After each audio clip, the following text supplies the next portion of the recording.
여러분, 믿기 힘든 소식 하나 전해드리겠습니다. 작년 중동에서 역대 최대 규모의 무기 입찰이 있었습니다. 무려 450억 달러, 우리 돈으로 65조 원이 넘는 초대형 계약이었습니다. 당연히 미국이 가져갈 거라고 모두가 예상했습니다. 세계 1위 방산 강국 아닙니까? 그런데 결과가 발표되는 순간 미국 방산업계가 발칵 뒤집혔습니다. 과연 무슨 일이 벌어진 걸까요? 지금부터 그 충격적인 사연 들어보겠습니다. 시작하기 전 구독과 좋아요, 그리고 댓글로 우리의 대한민국을 응원해주세요. 안녕하세요. 저는 맥스 카터라고 합니다. 미국 국방부 그러니까 펜타곤에서 28년 동안 방산 수출 분석관으로 일해왔습니다. 제 업무는 단순합니다. 미국 무기가 해외에서 얼마나 팔리는지, 경쟁국들은 어떻게 움직이는지 분석하는 일이었지요. 28년이면 적지 않은 세월입니다. 그동안 수많은 계약을 지켜봤고 미국이 지는 모습은 거의 본 적이 없었습니다. 그런 제가 작년에 처음으로 충격을 받았습니다. 28년 경력 동안 단 한 번도 느껴보지 못한 감정이었습니다. 일의 시작은 중동발 소식이었습니다. 사우디아라비아가 대규모 방산 입찰을 발표했다는 정보가 펜타곤에 들어왔습니다. 규모가 어마어마했습니다. 450억 달러, 우리 돈으로 환산하면 65조 원이 넘는 금액이었지요. 전투기부터 미사일 방어체계, 첨단 레이더 시스템까지 포함된 패키지 계약이었습니다. 이 정도 규모의 입찰이 열리면 전 세계 방산업계가 들썩입니다. 당연히 미국 업체들이 가장 먼저 움직였습니다. 저희 쪽에서는 사실 크게 긴장하지 않았습니다. 왜냐하면 사우디는 오랫동안 미국의 우방이었고 그동안 체결된 무기 계약의 대부분이 미국 업체들 차지였기 때문입니다. 그때 회의실 분위기가 아직도 생생합니다. 고위 관계자들이 모여 입찰 전략을 논의하는 자리였는데 다들 여유로운 표정이었습니다. 누군가 한국도 입찰에 참여한다는 정보를 흘렸을 때 회의실에 실소가 터져나왔습니다. 한국이라는 말에 아무도 긴장하지 않더군요. 저 역시 마찬가지였습니다. 솔직히 말씀드리면 그때까지 한국 방산을 제대로 분석해 본 적이 없었습니다. 관심 밖의 영역이었던 거지요. 미국 무기와 경쟁이 된다고 생각해 본 적 자체가 없었으니까요. 회의가 끝나고 사무실로 돌아오는 길에 동료 하나가 제게 물었습니다. 한국이 진짜 덤빌 것 같냐고요? 저는 웃으면서 고개를 저었습니다. 설마 그러겠느냐는 뜻이었습니다. 며칠 후 입찰 참가 업체 명단이 공식 발표되었습니다. 미국에서 3개 업체가 들어갔고 유럽에서 2개, 그리고 한국에서 1개 업체가 이름을 올렸습니다. 명단을 보면서 저는 속으로 생각했습니다. 한국이 여기서 뭘 할 수 있을까? 경험도 부족하고 중동과의 관계도 미국만 못한데. 펜타곤 내부에서는 이미 축배를 드는 분위기였습니다. 계약금 일부가 들어오면 어디에 쓸지 논의하는 사람들도 있었습니다. 그만큼 승리를 확신했던 겁니다. 저도 그 확신에 젖어 있었습니다. 28년 동안 쌓아온 경험이 그렇게 말하고 있었으니까요. 미국은 세계 최강의 방산 국가이고 사우디는 우리의 오랜 파트너이며 한국은 그저 신참에 불과하다. 이 공식이 틀릴 리가 없다고 믿었습니다.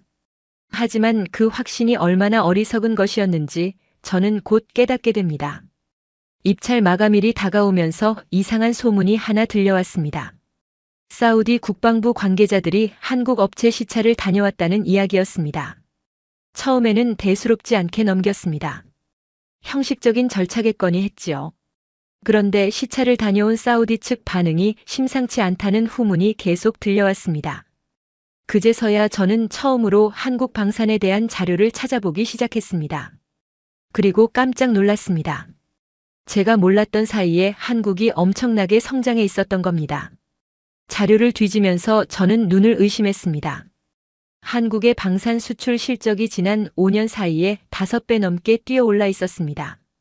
폴란드에 전차와 자주포를 대량으로 수출했고 노르웨이와 루마니아에서도 계약을 따냈더군요.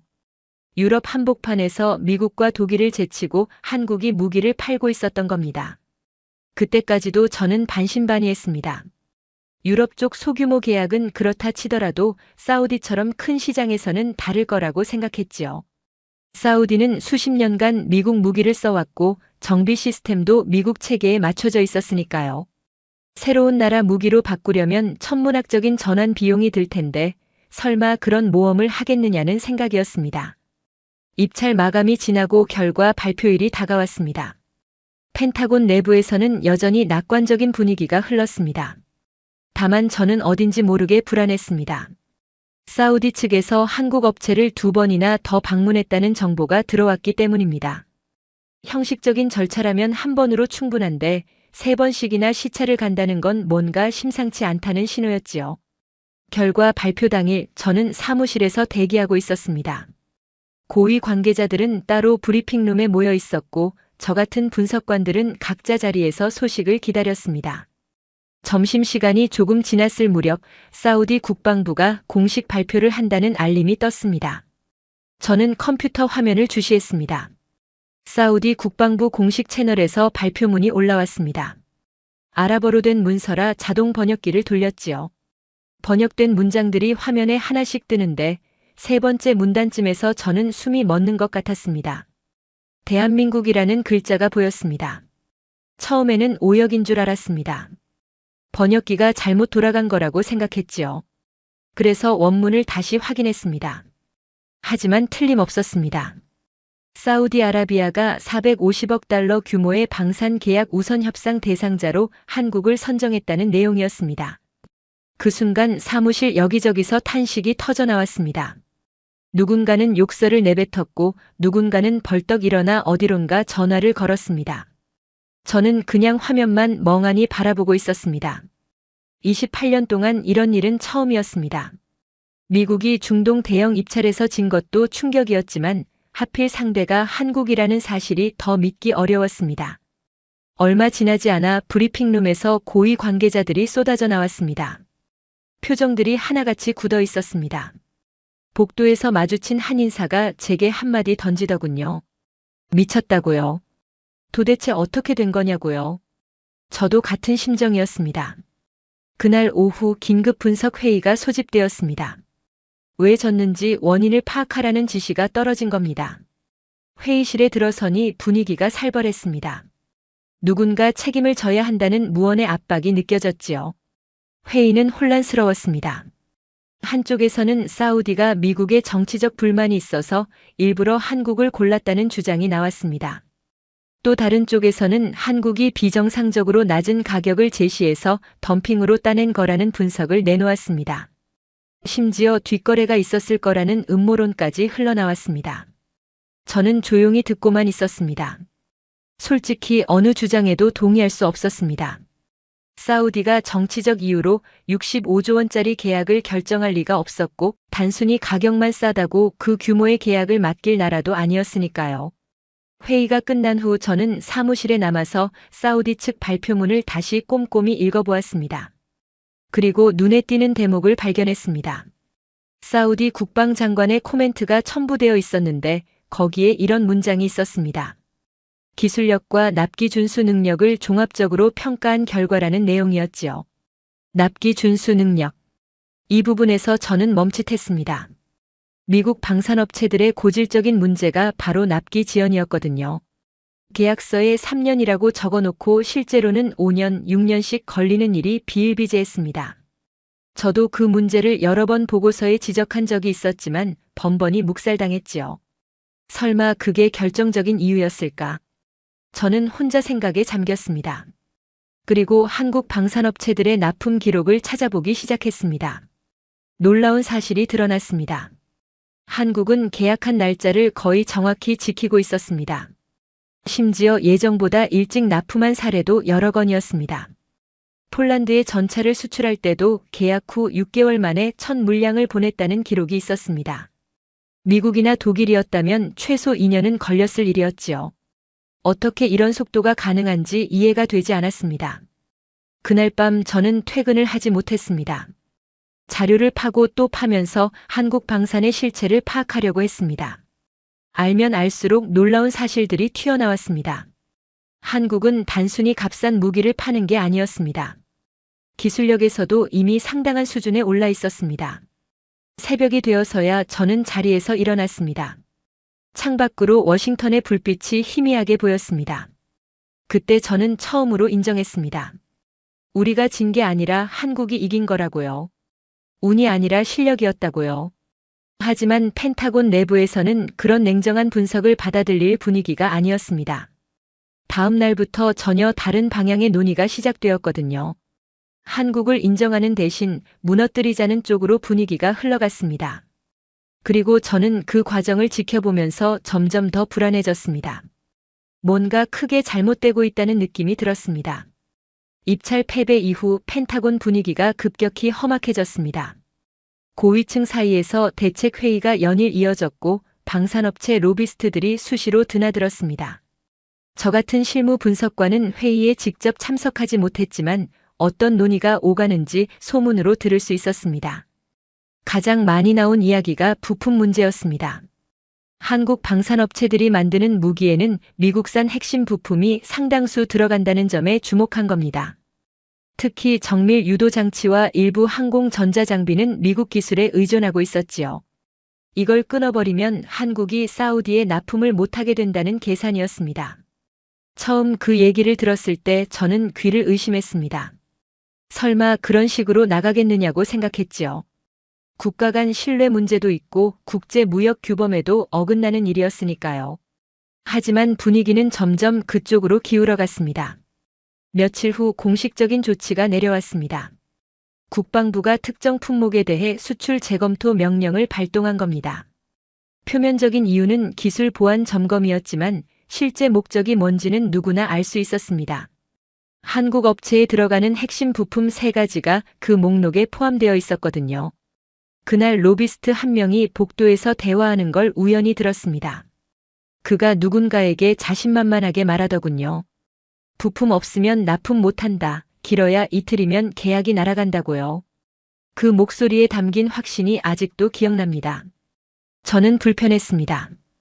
경쟁에서 지면 실력을 키워서 다시 도전하는 게 정상 아닙니까? 그런데 지금 벌어지고 있는 일은 경쟁이 아니라 방해였습니다. 비열하다는 생각이 들었지만 저 혼자 뭘 어쩔 수 있는 상황이 아니었지요. 부품 수출이 막히자 한국 측에서 반응이 왔습니다. 공식 항의가 접수되었다는 소식이 들렸습니다.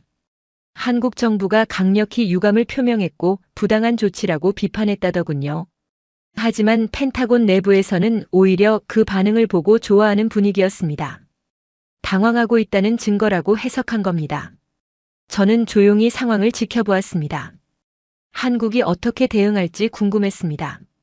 솔직히 말하면 그때까지도 저는 한국이 버틸 수 있을 거라고 생각하지 않았습니다. 미국산 부품을 단기간에 대체하는 건 불가능에 가까운 일이었으니까요. 이틀이 지났습니다. 아무 일도 일어나지 않았습니다. 한국 측에서 계약 포기 선언이 나올 거라던 예측과 달리 어떤 소식도 들려오지 않았습니다. 사흘이 지나고 나흘이 지나도 마찬가지였습니다. 펜타곤 내부에서 의아해하는 목소리가 나오기 시작했습니다. 왜 아무 반응이 없느냐는 거였지요. 누군가는 한국이 물밑에서 협상을 시도하고 있을 거라고 추측했습니다. 곧 손 들고 나올 거라는 전망이 여전히 우세했습니다. 그런데 일주일쯤 지났을 때 예상치 못한 소식이 날아들었습니다. 한국 방산업체가 사우디에 정상적으로 납품 일정을 통보했다는 정보였습니다. 예정대로 진행한다는 내용이었지요. 저는 그 소식을 듣고 처음에는 허세라고 생각했습니다. 부품이 없는데 어떻게 납품을 한다는 건지 이해가 안 됐으니까요. 그런데 추가 정보가 들어오면서 상황이 명확해졌습니다. 한국이 자체 기술로 부품을 대체했다는 겁니다. 미국산 부품 3가지를 국산으로 바꿔서 제품을 완성했다는 소식이었습니다. 그것도 고작 일주일 만에요. 특히 핵심이 된 건 삼성의 반도체였습니다. 미국이 끊어버린 정밀 유도 장치용 칩을 삼성이 대체한 거였지요. 나중에 알게 된 사실인데 삼성은 이미 몇 년 전부터 이런 상황을 대비해왔다고 합니다. 미국이 언제든 부품을 무기로 쓸 수 있다는 걸 알고 있었던 겁니다. 그래서 자체 기술 개발을 꾸준히 진행했고 창고에 대체 부품까지 쌓아두고 있었습니다. 저는 믿을 수가 없었습니다. 미국산 정밀 유도 장치를 대체하려면 최소 2년은 걸린다는 게 업계 상식이었거든요. 설계부터 다시 해야 하고 테스트도 수십 번 거쳐야 하고 인증 절차도 밟아야 합니다. 그런데 일주일 만에 끝냈다고요? 나중에 알게 된 사실이지만 한국은 이미 오래전부터 부품 국산화를 준비하고 있었다고 합니다. 미국이 언제든 이런 식으로 나올 수 있다는 걸 예상했던 거지요. 그래서 미국산 부품에 대한 대체품을 꾸준히 개발해왔고 창고에 재고까지 쌓아두고 있었습니다. 그러니까 우리가 부품을 끊으면 한국이 무너질 거라고 계산할 때 한국은 이미 만반의 준비를 마친 상태였던 겁니다. 이틀이면 끝난다고 장담했던 사람들의 얼굴이 어떻게 변했는지 상상이 가시겠지요. 펜타곤 내부에 충격이 퍼졌습니다. 부품 공급 중단이라는 카드가 완전히 무력화되어 버린 겁니다. 더 큰 문제는 따로 있었습니다. 이 사건이 외부에 알려지면서 미국의 이미지가 크게 손상되기 시작했습니다. 사우디 측 반응이 특히 뼈아팠습니다. 그들은 공식 석상에서 미국보다 한국이 더 신뢰할 수 있는 파트너라는 발언을 했습니다. 어려운 상황에서도 약속을 지키는 나라라고 했지요. 반면 미국은 동맹국에게도 이런 식으로 압박을 가하는 나라라는 인식이 퍼져갔습니다. 저는 그때 깨달았습니다. 우리가 한국을 무너뜨리려다가 오히려 우리 신뢰가 무너졌다는 걸요. 28년 경력 동안 이렇게 어이없는 상황은 처음이었습니다. 한국이 부품 대체에 성공했다는 소식은 펜타곤 내부에 큰 파장을 일으켰습니다. 하지만 공식적으로 이를 인정하는 분위기는 아니었습니다. 일부에서는 여전히 한국산 대체 부품의 품질이 떨어질 거라는 주장을 폈습니다. 오래 못 간다, 곧 문제가 터진다. 그런 식의 희망 섞인 예측이 나돌았지요. 저 역시 그 가능성을 완전히 배제하지는 않았습니다. 아무리 빨리 만들었다 해도 급조한 부품이 미국산 정품과 같은 성능을 낼 수 있을지 의문이었으니까요. 시간이 지나면 결함이 드러날 수도 있다고 생각했습니다. 그런데 시간이 지날수록 그런 기대는 무너져갔습니다. 한국이 사우디에 첫 물량을 납품한 후 사우디 측에서 품질 테스트를 진행했다는 소식이 들려왔습니다. 결과는 예상을 완전히 뒤엎는 것이었습니다. 사우디 국방부가 자체 평가 보고서를 내부적으로 공유했는데 그 내용이 펜타곤에도 입수되었습니다. 한국산 장비의 성능이 기대치를 상회한다는 평가였습니다. 특히 국산화된 부품들이 오히려 기존 미국산보다 일부 항목에서 더 나은 수치를 기록했다는 대목이 있었지요. 저는 그 보고서를 읽으면서 복잡한 심경이 들었습니다. 한편으로는 충격이었고 다른 한편으로는 어딘가 통쾌한 느낌도 있었습니다. 미국이 방해 공작을 펼쳤는데 그게 오히려 한국의 기술력을 증명하는 계기가 되어버린 셈이니까요. 사우디 측의 반응은 갈수록 한국에 우호적으로 변해갔습니다. 국방장관이 직접 한국을 방문했다는 소식도 들렸습니다. 양국이 추가 협력 방안을 논의했고 사우디가 한국과 장기 파트너십을 맺겠다는 의향을 밝혔다더군요. 이쯤 되자 펜타곤 내부에서도 분위기가 미묘하게 바뀌기 시작했습니다. 여전히 공식적으로 한국을 인정하는 발언은 나오지 않았지만 암묵적으로 실패를 인정하는 듯한 침묵이 흘렀습니다. 더 이상 부품 카드를 거론하는 사람이 없어졌지요. 그런데 상황은 여기서 끝나지 않았습니다. 사우디 것만 해도 충분히 충격적이었는데 비슷한 일이 다른 곳에서도 연달아 터지기 시작했거든요. 얼마 후 폴란드에서 소식이 왔습니다. 폴란드가 추가 방산 계약을 발표했는데 이번에도 한국이 수주했다는 내용이었습니다. 새로운 방공 시스템 도입 계약이었는데 미국과 독일을 제치고 한국이 선정되었다는 겁니다. 뒤이어 노르웨이에서도 비슷한 소식이 들려왔습니다. 해군 함정용 무장체계 입찰에서 한국 업체가 최종 협상 대상자로 선정되었다고 했습니다. 그리고 아랍에미리트에서도 한국과 대규모 방산 협력을 논의 중이라는 정보가 입수되었지요. 패배가 연속으로 이어지자 펜타곤 내부에 긴장감이 감돌았습니다. 처음에는 사우디건을 이례적인 사건으로 치부하려는 분위기가 있었는데 이제는 그럴 수 없게 되었습니다. 분명한 추세가 나타나고 있었으니까요. 한국이 세계 방산 시장에서 미국의 자리를 빠르게 잠식해가고 있었습니다. 저는 그때 수치를 직접 계산해 보았습니다. 지난 5년간 미국의 유럽 지역 방산 수출 점유율이 18% 하락한 반면 한국은 340% 상승했습니다. 물론 출발점이 낮았기 때문에 상승률이 커 보이는 측면도 있었지만 추세 자체가 심상치 않은 건 분명했습니다. 저는 상관에게 보고서를 올렸습니다.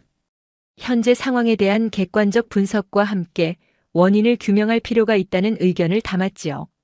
그때까지도 펜타곤 내부에서는 왜 한국이 이기는지에 대한 진지한 분석이 없었거든요. 그저 가격이 싸서 그렇다, 정치적 이유다, 이런 피상적인 이야기만 맴돌았습니다. 저는 더 깊이 파고들어야 한다고 생각했습니다. 한국이 대체 뭘 다르게 하길래 이런 결과가 나오는 건지 알아야 대응도 할 수 있으니까요. 그런 취지로 보고서를 작성했는데 반응은 싸늘했습니다. 상관은 제 보고서를 읽더니 고개를 가로저었습니다. 지금 분위기에 이런 내용을 올리면 곤란하다는 거였지요. 한국을 진지하게 분석하자는 건 곧 한국을 인정하자는 얘기로 들린다는 겁니다. 그건 받아들일 준비가 안 됐다고 했습니다. 저는 답답했습니다.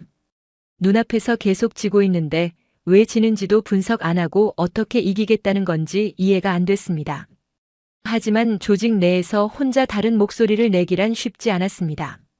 저도 28년을 버텨온 사람이었고 남은 경력을 무사히 마무리하고 싶은 마음이 없지 않았으니까요. 그때 제 안에서 갈등이 시작되었습니다.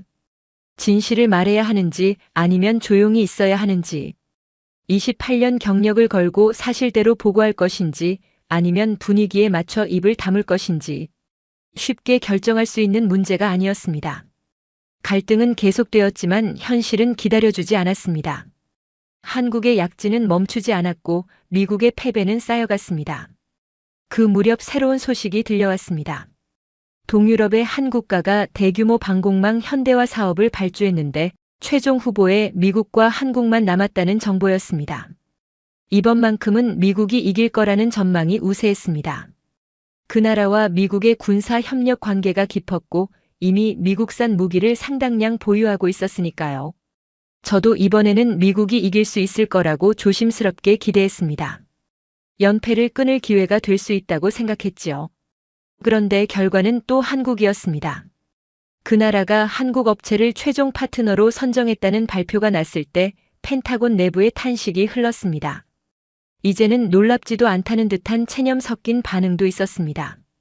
저는 그때부터 본격적으로 자료를 모으기 시작했습니다. 한국의 진 입찰건들을 전부 추려서 공통점을 분석해 보았지요. 패배 원인을 찾아야 한다는 생각이 간절해졌습니다. 분석 결과는 명확했습니다.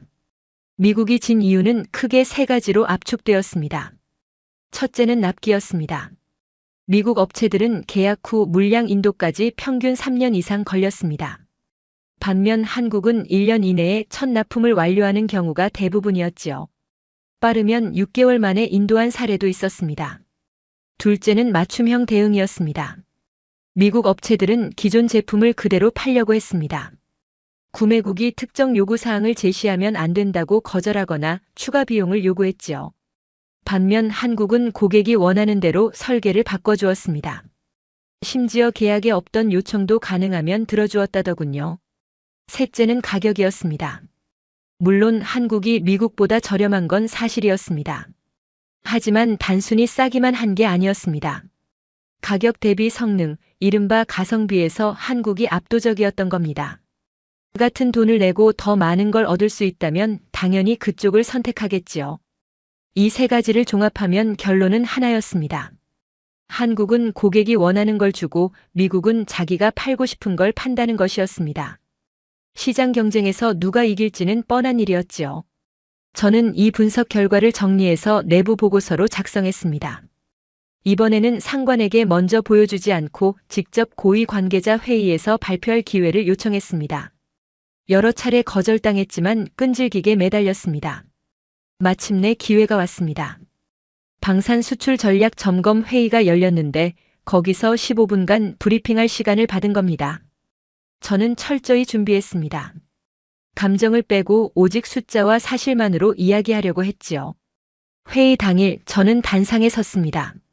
20명쯤 되는 고위 관계자들이 자리하고 있었습니다.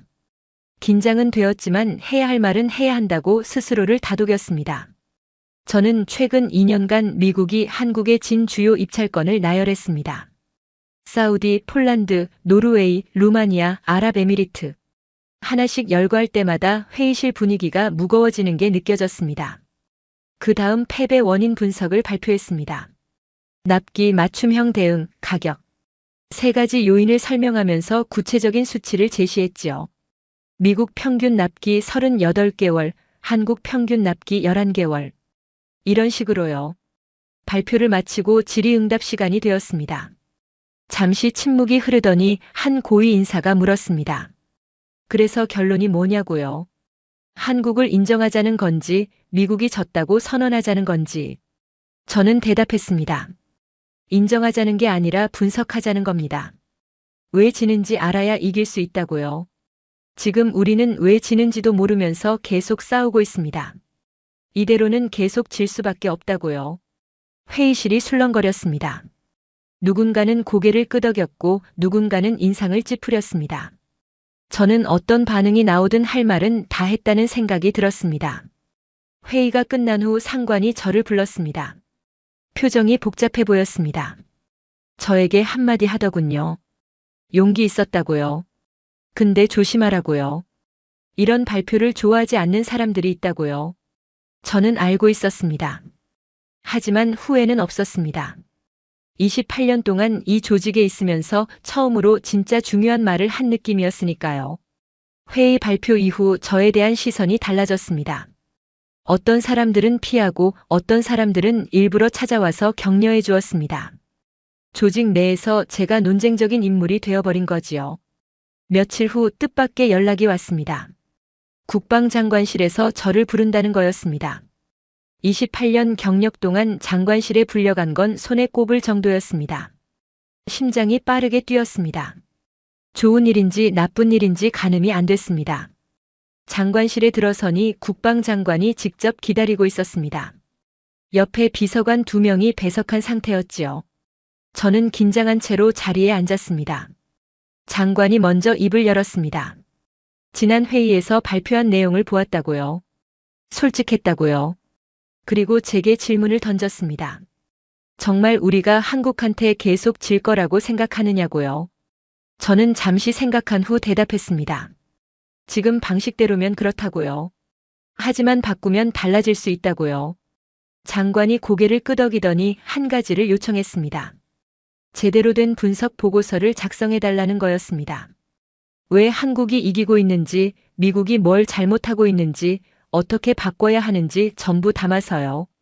그 보고서를 대통령에게까지 올릴 예정이라고 했습니다. 저는 놀랐습니다. 이렇게 될 줄은 예상 못했거든요. 하지만 주저하지 않았습니다. 하겠다고 대답했습니다. 28년 경력의 마지막을 이 일에 걸어보자는 생각이 들었습니다. 그 후 석 달 동안 저는 보고서 작성에 매달렸습니다. 다른 업무는 전부 미뤄두고 이것만 파고들었습니다. 자료를 모으고 수치를 분석하고 전문가들을 인터뷰했습니다. 한국 방산의 성공 비결을 파헤칠수록 놀라운 사실들이 나왔습니다. 그들은 단순히 싸게 파는 게 아니었습니다. 철저하게 고객 중심으로 움직이고 있었습니다. 고객이 뭘 원하는지 먼저 물어보고 그에 맞춰서 제품을 바꿔주는 방식이었지요. 반면 미국 업체들은 어땠습니까? 우리 제품이 최고니까 그대로 사라는 태도였습니다. 고객의 요구는 무시하고 납기는 늦추고 가격은 올리고 갑의 위치에서 내려올 생각을 안 했던 겁니다. 보고서를 쓰면서 저는 점점 분명해지는 결론 하나에 도달했습니다. 한국을 방해할 게 아니라 배워야 한다는 것이었습니다. 그들이 왜 이기는지 인정하고 그 방식을 벤치마킹해야 한다는 결론이었지요. 석 달이 지나 보고서가 완성되었습니다. 총 120페이지 분량이었습니다. 하지만 저는 첫 페이지 첫 줄에 가장 공을 들였습니다. 대통령까지 올라가는 보고서라면 첫 줄이 가장 중요하다고 생각했거든요. 그 한 줄이 전체를 요약해야 했습니다. 고민 끝에 저는 이렇게 썼습니다. 대한국 압박 전략은 완전히 실패했습니다. 우리의 신뢰만 무너졌습니다. 이제는 배워야 합니다. 보고서를 제출하고 나서 저는 어떤 반응이 올지 기다렸습니다.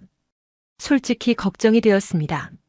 미국이 한국에게 배워야 한다니 이런 내용이 고위층에서 받아들여질지 확신이 없었으니까요. 며칠 후 장관실에서 다시 연락이 왔습니다. 보고서를 잘 읽었다고요. 그리고 예상치 못한 말을 하더군요. 국방장관이 직접 대통령에게 브리핑했는데 대통령이 충격을 받았다고요. 대통령이 제 보고서 첫 줄을 읽고 한참 동안 아무 말도 못했다고 합니다. 그러다가 물었다고요. 이게 사실이냐고요.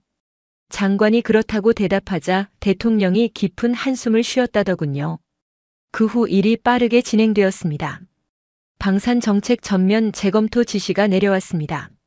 한국을 압박하는 방식에서 협력하는 방식으로 전환하라는 기조가 잡혔습니다. 제 보고서 한 줄이 정말로 변화를 만들어낸 겁니다. 28년 경력 동안 이런 경험은 처음이었습니다. 보고서가 휴지통으로 직행하는 일에 너무 익숙해져 있었거든요. 방산업계에서도 난리가 났습니다. 대형 업체 임원들이 펜타곤에 항의하러 왔습니다. 한국에게 배우라니 말이 되느냐고요. 하지만 이번에는 펜타곤이 밀리지 않았습니다. 대통령까지 결심한 사안이었으니까요. 저는 그 과정을 지켜보면서 묘한 감정을 느꼈습니다. 28년 동안 조용히 분석만 하던 제가 마지막에 이런 일에 관여하게 될 줄은 몰랐습니다. 후회는 없었습니다. 오히려 이제야 제대로 된 일을 했다는 뿌듯함이 있었지요. 정책 전환이 발표되자 내외부에서 다양한 반응이 나왔습니다. 언론에서는 미국이 방산 전략을 전면 수정한다는 기사가 쏟아졌습니다. 일부에서는 한국에 굴복한 거 아니냐는 비판도 있었지요. 하지만 저는 달리 생각했습니다. 굴복이 아니라 현실 인정이라고요. 잘못된 길을 고집하는 것보다 바꾸는 게 훨씬 용기 있는 결정 아닙니까? 비록 늦었지만 방향을 튼 것 자체가 의미 있다고 봤습니다. 정책 전환과 함께 인사 변동도 있었습니다. 한국을 압박하자고 강하게 주장했던 고위 인사 몇 명이 자리에서 물러났습니다. 부품 수출 중단을 주도했던 사람들이었지요. 그들의 퇴장은 새로운 방향이 확고해졌다는 신호였습니다. 저에게도 변화가 찾아왔습니다. 갑자기 바빠졌습니다. 여기저기서 자문 요청이 들어오기 시작했거든요. 한국 방산에 대해 가장 잘 분석한 사람이라는 평가가 생긴 모양이었습니다. 얼마 후 특별 임무가 주어졌습니다. 한국 측과의 협력 방안을 논의하는 실무 그룹에 참여하라는 지시였습니다. 미국이 직접 한국에 협력을 제안하기로 결정한 겁니다. 처음에는 어색했습니다. 불과 몇 달 전까지 미국은 한국을 압박하고 방해하려 했으니까요. 그런 우리가 이제 손을 내밀겠다니 한국 측에서 어떻게 받아들일지 걱정이 되었습니다. 협력 논의를 위해 양국 실무자들이 처음 만나는 자리가 마련되었습니다. 저도 그 자리에 참석했습니다. 한국 측에서 10명쯤 왔는데 그들의 표정이 인상적이었습니다. 경계심도 있었지만 기대감도 엿보였습니다. 미국 측 대표가 먼저 발언했습니다. 솔직히 인정하겠다는 말로 시작하더군요. 그동안 한국을 제대로 평가하지 못했고 잘못된 방식으로 대응했다고요. 앞으로는 동등한 파트너로서 협력하고 싶다고요. 한국 측 대표가 답변했습니다. 환영한다고요. 하지만 한 가지 분명히 해두고 싶다고요. 동맹이라는 이름으로 일방적인 요구를 받아들이는 관계는 원치 않는다고요. 상호 존중이 전제되어야 한다고요. 그 말이 가슴에 와닿았습니다. 몇 달 전 미국이 한국에 했던 짓을 생각하면 당연한 요구였습니다. 미국 측 대표가 고개를 끄덕이며 동의했습니다. 그렇게 첫 만남이 마무리되었습니다. 그 후 실무 협의가 여러 차례 이어졌습니다. 양측이 협력할 수 있는 분야를 논의하고 구체적인 방안을 조율했지요. 생각보다 순탄하게 진행되었습니다. 한국 측이 과거 일에 대해 크게 트집 잡지 않은 덕분이었습니다. 저는 그 과정에서 한국 실무자들과 자주 대화를 나눴습니다. 궁금한 게 많았거든요. 어떻게 그렇게 빨리 납품할 수 있는지, 어떻게 고객 맞춤 설계가 가능한지 물어봤습니다. 한국 측 담당자 한 명이 이렇게 설명해 주었습니다. 우리는 안 된다고 말하는 법을 배운 적이 없다고요. 고객이 원하면 방법을 찾는다고요. 밤을 새우더라도요. 그 말을 듣고 저는 많은 걸 느꼈습니다. 미국 방산업체들은 어땠습니까? 안 된다는 말을 너무 쉽게 했습니다. 기존 규정에 없다, 설계 변경 불가다, 추가 비용 발생한다. 이런 식으로요. 고객 입장에서는 답답할 수밖에 없었겠지요. 협의가 진행되면서 구체적인 협력 모델이 윤곽을 드러냈습니다. 양국이 공동으로 차세대 무기 체계를 개발하고 제3국 시장에서 함께 수주 활동을 하는 방안이 논의되었습니다. 미국의 기술력과 한국의 실행력을 결합하자는 구상이었지요. 처음에는 미국 측 일부에서 반발이 있었습니다. 왜 굳이 한국과 손을 잡아야 하느냐는 거였지요. 하지만 현실적인 계산이 그런 반발을 잠재웠습니다. 혼자 계속 지느니 함께 이기는 게 낫다는 판단이었습니다. 최종적으로 양국은 포괄적 방산 협력 양해각서를 체결하기로 합의했습니다. 단순히 무기 사고 파는 관계가 아니라 기술을 공유하고 공동 개발하는 파트너십을 구축하자는 내용이었습니다. 서명식 날짜가 잡혔습니다. 저도 그 자리에 참석하게 되었습니다. 28년 경력의 마지막 공식 업무가 될 터였습니다. 서명식 당일 저는 이른 아침부터 준비했습니다. 정장을 빳빳하게 다려입고 28년 동안 모은 자료들을 한 번 더 훑어보았습니다. 오늘이 제 마지막 공식 업무라는 사실이 실감나지 않더군요. 행사장에 도착하니 이미 많은 사람들이 모여 있었습니다. 양국 정부 관계자들, 방산업체 임원들, 언론인들까지. 분위기가 사뭇 엄숙했습니다. 불과 몇 달 전까지 서로 으르렁거리던 양측이 같은 테이블에 앉아 있다는 게 묘한 느낌이었지요. 서명식이 시작되었습니다. 양국 대표가 나란히 앉아 서류에 사인을 했습니다. 플래시가 터지고 박수가 쏟아졌습니다. 역사적인 순간이라는 말이 여기저기서 들렸습니다. 저는 한쪽에 서서 그 광경을 지켜보았습니다. 복잡한 감정이 밀려왔습니다. 여기까지 오는데 참 많은 일이 있었구나 하는 생각이 들었습니다. 사우디 입찰에서 충격을 받았던 날, 부품 수출 중단이라는 비열한 결정을 지켜봤던 날, 처음으로 진실을 말하기로 결심했던 날. 그 모든 순간이 스쳐 지나갔습니다. 서명식이 끝난 후 리셉션이 열렸습니다. 저는 구석에서 음료를 마시며 사람들을 바라보고 있었습니다. 그때 누군가 다가왔습니다. 한국 측 실무대표였습니다. 그가 제게 악수를 청하더니 한마디 하더군요. 카터 분석관의 보고서 덕분에 여기까지 올 수 있었다고요. 그 보고서 첫 줄이 정말 인상적이었다고요. 저는 머쓱하게 웃었습니다. 그냥 사실을 쓴 것뿐이라고 대답했습니다. 그분이 고개를 저으며 말하더군요. 사실을 쓰는 게 얼마나 어려운 일인지 안다고요. 특히 자기 조직에 불리한 사실을 쓰는 건 더더욱요. 그 말이 맞았습니다. 28년 동안 펜타곤에서 일하면서 저는 수많은 보고서를 썼습니다. 하지만 대부분은 윗사람들이 듣고 싶어하는 말을 담은 것들이었지요. 진짜 문제를 지적하는 보고서는 거의 빛을 보지 못했습니다. 이번에는 달랐습니다. 불편한 진실을 있는 그대로 썼고 그게 받아들여졌습니다. 28년 만에 처음으로 제대로 된 일을 한 기분이었습니다. 리셉션이 끝나갈 무렵 국방장관이 저를 불렀습니다. 잠깐 따로 얘기하자고요. 조용한 곳으로 이동했습니다. 장관이 제게 감사 인사를 했습니다. 보고서가 큰 역할을 했다고요. 그 덕분에 정책 방향을 제대로 잡을 수 있었다고요. 그러면서 한 가지 제안을 하더군요. 은퇴하지 말고 계속 일해보지 않겠느냐고요. 한미방산협력자문위원회가 새로 만들어지는데 거기서 일해달라고요. 경험과 식견이 필요하다고요. 저는 잠시 생각했습니다. 솔직히 은퇴하고 쉬고 싶은 마음도 있었습니다. 28년이면 충분히 일했으니까요. 하지만 다른 생각도 들었습니다. 이제 막 새로운 협력이 시작되는데 여기서 빠지면 아쉬울 것 같다는 생각이요. 결국 수락했습니다.